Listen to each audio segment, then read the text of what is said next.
Gumulantang sa buong sansinukob ang pinaka-eskandalosong revelasyon na yayanig sa bawat hibla ng ating kasaysayan at tila isang tsunami na tatangay sa buong Malacanang ngayong gabi.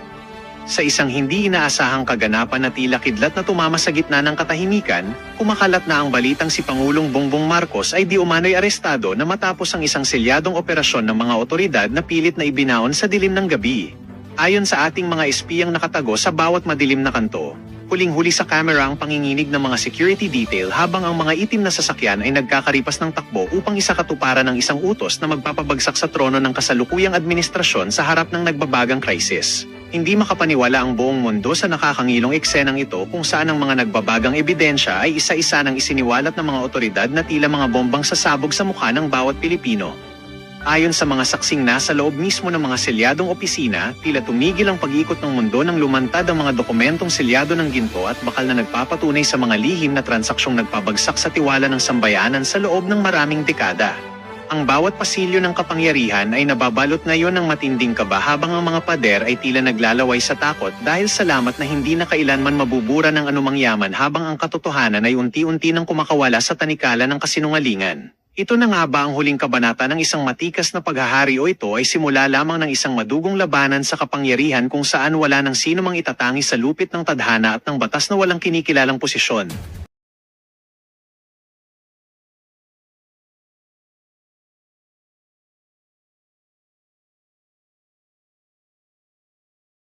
Magandang umaga at fresh na fresh tayo today at makatulog tayo ng bonggang-bongga. Okay, so yes, sa ating mga kababayan, sa ating mga palangga na mga nasa Middle East or nasa Israel, grabe, malungkot talaga ang mga nangyayari ngayon. Pero again, be safe. Mag-ingat pa rin kayo. Nakakalungkot ang ginagawa ng Bangag Administration. Imbis na gamitin, even ang Congress, ang Senate, lahat ng kanilang resources ng gobyerno ay dapat itutok dito sa mga kawawa nating OFW. Diba? Yung ma-repatriate sila, yung maging safe sila kung nasan sila. Na dapat may mga hotlines kung saan sila pupunta, saan sila dapat ihatid or maalis sila kung unsafe sila sa kanilang lugar. Then, ano ang kanilang buhay pagdating sa Pilipinas? Dahil umaasa ang kanilang mga pamilya dahil lang dyan sa kanilang trabaho sa Middle East, mga kababayan. So, sabi nga ni Stormy, world, wala na tayong asahan, baleta lang iniisip nila.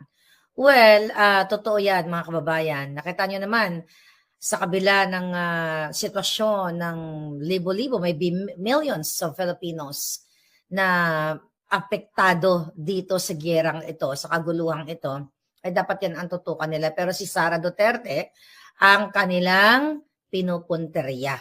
Pang-politika pa rin, wala silang pakialam kung hindi tugisin si Inday Sara na nagtatrabaho. Pagbibintang ng kung ano-ano kay Inday Sara dahil nga threat si Sara Duterte sa darating na 2028. Pero minsan, may isip ko rin, mga kababayan, na sa bawat pangyayari kasi, sa mga senaryo ng buhay o pangyayari sa mundo, may may pros and cons, may good and bad na naidudulot yan. Minsan iniisip ko baka itong pangyayaring gyera na ito ay mag-ugat para magurgur na si bangag ng taong bayan. Baka tuluyan na siyang mapatalsik at dito lalong makikita kung gaano siya invalido, kung gaano siya ka-addictus, kung gaano siya kawalang iya, kung gaano ka-demonyo na walang pagmamahal sa Pilipino. Bakit ko nasasabi yan? Kasi ilang araw pa lang ang kaguluhang ito. Then, tama ba? Kayo dyan sa Pilipinas, may mga nababasa ko na nararamdaman nyo na yung pagtaas ng mga fuels, gas, diesel, di ba? Pag mangyari kasi yan, which is malungkot dahil ang tatamaan talaga niyan ang mga mahihirap. Well, tatamaan lahat. Pero yung mga mahirap, kasi yung mga mayayaman, yung may mga pera, pwede silang mag-hoard. Pwede silang mag-survive for certain days or months, di ba? Pwede silang mag-survive kapag naputol, let's say for example, naputol na yung mga supply ng fuel, di ba? Which is pag naputol na lahat ng mga manufacturing plants, hospitals, schools, di ba? Pag dumating yung panahon na yan, dahil walang contingency plan, ang gobyerno ni Bangag, walang paghahanda. Siyempre, ang mga kung wala ng gasolina, apektado ang kuryente, lahat, di ba? Mag-brown out, siguro magkakaroon ng worst case scenario, magrarasyon ng mga, di ba, napapanood nyo yan sa mga pelikula or sa actual scenario talaga in the past, na kapag ganyan, kulang sa pagkain, kulang sa tubig, kulang sa lahat, kasi apektado lahat yan, so magrarasyon-rasyon. Okay? So I'm just thinking na, which is bad nang nangyayari ngayon, na may mga namamatay na, both sides, then may mga casualties din tayong mga kababayan, yung isang na naiulat, I just don't know kung may nadagdagan pa. Minsan kasi kailangan makita ng tao, no, yung kahayupan ng gobyerno. Minsan kailangan mabigyan ng parang sampal, sa taong bayan na hey, eto yung gobyerno yung addictus. Walang ginawang paghahanda, wala nga tayong emergency awareness or preparedness, 'di ba? Kasi etong kaguluhan na ito, hindi naman ito nangyari lang 'Di ba? Meron na itong mga tawag dito? Mga precursor na nakikita mo na between yung palitan ng US, Israel at ng Iran, 'di ba? Nakikita na ito at tama ang mga sinasabi ng ating mga kababayan na natatakot din sila dahil maraming ng EDCA sites at sa Pilipinas. 'Di ba? So syempre, ang mga kalaban ng Amerika, ang tatargetin talaga niyan yung mga properties o like EDCA sites at yung mga embahada o yung very prominent kung saan merong Amerikano. So kaya dapat yan pinaghahandaan, hindi dapat yung impeachment ang tinutukan ng mga buwaka ng inang yan. Wala man lang, di ba? Wala man lang parang drill sa inyo. Nasaan si Bangag? Nasaan siya? Nag-speech lang, nag-report lang na may namatay tayong kababayan. Then after that, nag-hibernate uli, nagtago uli, nagsinghot uli. O patuloy na nagnanakaw? May narinig ba kayo na pinipreparar ang mga Pilipino sa kasi pwedeng magkaano yan. Pwedeng magkaroon ng, I hope not, magkaroon ng impact lahat sa buong mundo. So meron ka bang narinig kay Bangag na ipinaghahanda niya ang lahat ng departamento na kung sakali, wag naman sana. Kasi let's say ang Iran, alam mo yung tinatawag na huramentado ka na o maromantado na sila dahil between Israel and US din ang Saudi, di ba? Kumampi na rin sa Amerika at marami pang ibang bansa. Alam mo, ang labanan kahit sa buhay, lalo na yung mga traidor, lalo na yung mga bangag, hindi naman nila pupunteryahin yung ini-expect mong pupunteryahin nila. Pwede nilang punteryahin ang Pilipinas, ang mga EDCA sites o ang embahada ng Pilipinas. You don't know. Hindi natin alam. Or not only Philippines, pwede ang, pwede ang any Asian countries na allies ng Amerika. Pwede yun. Pero ang punto de vista natin, nandito na tayo sa kaguluhang ito, lahat dito apektado. Ang sinasabi ko, bakit walang preparedness ang Pilipinas? Bakit? Kasi patuloy lang sila sa pagdikdik kay Inday Sara kasi politika lahat at patuloy ng kanilang pagnanakaw I am praying and hoping na yung mga ninakaw nilang pera ng bangag, ng Marcos, lahat sila, mga gabinete na mga kasabwat nila, na itinago ni Satanas o ni bangag somewhere in Middle East. I hope, na-target na rin ng bomba o nasunog na or what. O kung saan pa man, kung physical na US notes or whatever. Kung baga yung pera, I hope para hindi na pakinabangan ng mga buwaka ng ina. Okay? Sabi ni Glenn, si Antek binobomba na yung UAE imbis na magbigay ng advice sa mga OFW, ang ginawa is panay banat pa rin sa mga Duterte. Ayun na nga, so busy sila sa pagnanakaw. Tignan nyo ngayon kung gaano ka-demonyo yung gaano ka-demonyo yung bangag, bangag administration. Sa kaguluhan, nabasa ko sa news na itutuloy pa din daw ni Bangag yung kanyang pag-travel dito sa Amerika from March 8 to 11. Okay? Who knows? Baka yung kanyang eroplanong sinasakyan ay targetin ng kalaban at magiging abo siya. Di ba? Magiging abo ang putang ina. 10 ng kasama niya sa eroplano. You'll never know. Sige, ituloy mo lang yan, Bangag. Okay? Para sakali, pag na-miss ng whatever. Na-miss yung target, ikaw pala ang ikaw pala ang ma-target. Di kaalwanan sa taong bayan. Okay? Then panagutin lahat ang mga nakikipagsabwatan sa Congress, ang mga tumanggap ng maleta, ang mga lahat ng gabinete niya. Lahat sila.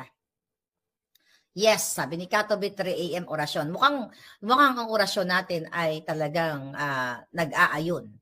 Sabi nga natin, di ba naniniwala kayo na nasa Diyos ang awa, nasa tao ang gawa. At lahat ng mga nangyayari sa buhay natin, God's willing at the same time, kung naadya ng Diyos ang, o ng tadhana, ang mga pangyayari, walang kawala ang mga kawatan, walang kawala ang mga demonyo katulad ni Bangag. Katulad na lamang ng Supremo, okay, ng Iran. Siyempre, sa bayan nila, may nagmamahal, may mga nagagalit. Imagine mo, powerful sa bansa nila. Sinong mag-aakala na within 24 hours, nagurgur? Diba? Dahil sa airstrike na yon. So, hindi mo talaga masasabi, si Bangag, ang laman ng utak niya, pulburon. Ang laman ng utak niya, puro pagnanakaw. At may iniinda pa siyang sakit. So, talagang, ang hope na lang natin dito, nag-aalay naman yung stars sa atin. Nag-aalay naman ang mga katotohanan sa ating mga mamamayan. Katulad na lamang, nitong, isa kong phone, nakalimutan ko bitbitin. Okay? Anyway.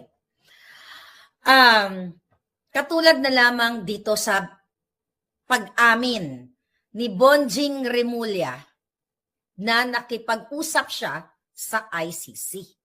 Okay? Bago ako magdakdak, okay? Natatandaan ninyo, mga kababayan, in the past, naninindigan ng kasinungalingan si Bangag, si Remulla, at ang mga gabinete, lalo na si Bangag, di ba? Na sinasabi niya noong 2024, January 23, 2024, na sinasabi ni Bangag na hindi siya makikipag-coordinate sa ICC. Okay? Sabi niya dito sa kanyang statement, the ICC may visit the Philippines, but government will not lift a finger to help any investigation. Diba? Sinungaling. That was 2024. Paulit-ulit niyang sinabi sa ilang mga interview niya na hindi sila makikialam. Even si Remulla nagsabi, then Department of Justice Bolate Remulla, na dinedeny niya noong March 20, 2025, na sinasabi niya palangga na ang Pilipinas daw ay hindi na member ng ICC. Sabi niya, we're not members of the ICC. So whatever relationship, sabi niya, we have with the ICC is on an arm's length basis. But we have never spoken to them. Sinungaling, di ba? Napakasinungaling, but ngayong araw na ito, mga kababayan, ay lumabas ang tunay na kasinungalingan ni Remulla at ng Bangag Administration. Pakinggan lang natin to. Okay, here we go. How about attending? Wait, by the way, a day before, nung nagpa-interview si Trillanes, Trililing, Talawan, Supot, Sinungaling, Sundalong Kanin, Bugo. Ito ang sinabi niya kay Jessica Soho. Wait. Alright? How about attending yung meetings daw na nandun si Zaldico, si Speaker Romualdez? Wala po mga ganyang mga Remulla. meetings. Wala po mga ganyang mga meetings. Totoo yun. Sa eksklusibong panayam ng GMA Integrated News, inamin ni Ombudsman Jesus Crispin Remulla, nakapulong nga niya ang dalawang kinatawan ng International Criminal Court sa kanyang bahay sa Makati. Kasama raw niya noon si dating Senador Sonny Trillanes at si MMDA General Manager at dating PNP Chief General Nick Torre. Nangyari raw ito ilang buwan matapos maaresto si dating Pangulong Rodrigo Duterte. Justice Secretary pa noon si Remulla at hawak ang Witness Protection Program kung saan may ilang testigo ang ICC. Nakipag-usap ako sa Trillanes, pinakilala niya sa akin yung ICC, yung ibang dalawang personal na ICC. Kasi nga, meron kaming mausapan na ang testigo dapat protektahan. Yung testigo na ICC. Since we're in the DOJ, kinakailangan gawin namin yun. Mga Pilipino kasi mga testigong... Ulol! Okay, here we go. Okay? So, nanggagaling yan. Dahil yan doon sa statement o sa sworn statement ng 18 Marines, okay? 18 Marines, sadali lang pala, 1 second. 18 Marines na nag-expose. Alright. So, wala dito, okay. Alright. 18 Marines na nag-expose. Mga kababayan, na nakipag-usap si Remulla at si Trillanes, hindi lang yun. Nag-deliver, mga kababayan, nag-deliver ng pera sa ICC, okay? Sa ICC prosecutors or investigators na si Chantal Daniels, si Rosato, si Maya Bracken, at Glenn Gala. Okay? So nakita ninyo? So sabi nila, sabi ng Bangag Administration, sabi ni Trillanes, mga kababayan, doon sa isang interview niya, na ginagawa lang daw ito ng mga Duterte, kumbaga, ang behind the scene nitong 18 Marines, mga kababayan, alright, ay mga Duterte. At sabi ni Trillanes, gawa-gawa lang daw ito ng mga Duterte. Eh, paano ngayon yan? Umamin na itong si Bonjing Remulla na siya ay nakipag-usap. Pero ang sabi niya, kasi daw kailangan protektahan ng mga testigo, ganito, ganyan, ganon-ganon, dahil sila ay Pilipino. Pero mga kababayan, puro sila lahat kasinungalingan. Ang pinag-uusapan natin dito, yung pagbigay, according to the sworn statement ng mga Marines, ng $2 million sa ICC. Yes, sabi ni Canon, pwede rin na sinolo ni Trillanes. Possible yan. Binigay ba niya? Kasi siya yung, siya yung inatasan ni Satanas. Isa yan sa in-expose sa inyo, 2023. Balikan natin na another vindication na naman, mga kababayan. Teka, tignan natin to si Chantal Daniels. Sinungaling, even sa interview na yan, si Remulla ay nagsisinungaling. Na nakausap daw niya, okay, ito. Nakausap daw niya palangga, mga kababayan, ang mga taga-ICC after na pinakidnap nila si PRRD. Kasinungalingan yon, mga kababayan, kasi eto, nakita niyo ba tong date? Ay, teka, tatakpan ko lang to. Ito yung message sa atin ng Puting Ahas. Tatapan ko lang yung ano ni Chantal. Ito na lang. Takpan ko na muna yung number niya kasi i-report na ayan, no, yung signal number niya. Alright? January 5, 2024, yung message sa atin ng Puting Ahas na nasa DOJ. DOJ pala nun si Bangag. Anong sabi niyan? Ito kasi ang ibinigay na business card. Okay? Itong ibinigay na business card nitong prosecutor na si Chantal Daniels. Ayan, no? Sulat kamay yan, ba? Sinabi ko sa inyo yan. Ayan. Ang date niyan, nung sinend sa akin from our Puting Ahas is January 5, 2024. Actually, madali lang to. Kung nagsasabi ng katotohanan, itong si Remulla, which is hindi, sa Bureau of Immigration, huli na silang lahat. Okay? Huli na silang lahat. At na sinasabi ni Trillanes sa ibang interview niya, na assuming daw na nagbantay yung ICC, nagbantay ang mga Marines, itong mga militar sa ICC, ano daw yung crime? Okay? Trillanes, ang crime dito ay yung bribery at yung ang binabayad sa mga Marines, sa mga militar na nag-escort sa mga kasabwat mong ICC, mga kababayan, ay gamit ang pondo ng bayan. Excuse me. The fact na wala na tayo sa ICC at sinasabi pa ulit-ulit ni Bangag na hindi nakikipag-ugnayan ang gobyerno at hindi magli-lift ng any finger ng kahit anong tulong ang gobyerno, kung babalikan ninyo ang mga articles, mga kababayan, mga news articles, ito ay pawang kasinungalingan lahat ng gobyernong Bangag, kaya malinaw pa sa sikat ng araw sa ngayong panahon na ito na what? Pinadukot ng gobyerno ni Marcos Jr. ang ating PRRD. Yan ang katotohanan, mga palangga. Paulit-ulit na sinasabi ng Bangag na hindi sila makikipag-ugnayan, pero ngayong araw na ito, inamin ni Remulla, na siya ay nakipag-usap at kasama si Trillanes. At doon sa iniskortan itong mga ICC investigators na ito. So malinaw talaga, pasasikat ng araw, na nagsabwatan ang mga hayop na ito. Dahil huling-huli ang kanilang kasinungalingan, di ba? Kasinungalingan ni Bangag Jr., ni Remulla, ni Torre, lahat sila mga palangga. Ngayon, ano ngayon daw kung nag-meeting yung ICC at itong mga investigators? Di ba? Itong mga, ang ICC, ang ICC investigators at itong sila Remulla. Unang-una si Trillanes, yung hayop na yan, wala na siya sa gobyerno. Kung makikipag-meeting man siya, it's okay naman makipag-meeting siya. Alam naman natin na yung mga inilabas doon sa ICC ay coaching talaga ni Trillanes, yung datingan doon. Halos na ilabas na rin naman na nila yon.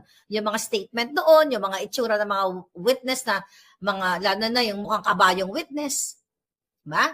Ano ang kanilang mga nilabag doon? Siyempre, mahaba na namang investigasyon yan. Diba? Mahaba na naman ang investigasyon, di ba? Merong mga sinasabi, okay? Itong mga magagaling nating abogado, mga palangga, na hindi pwede, independent ang mga investigators, independent ang ICC, dapat pera nila.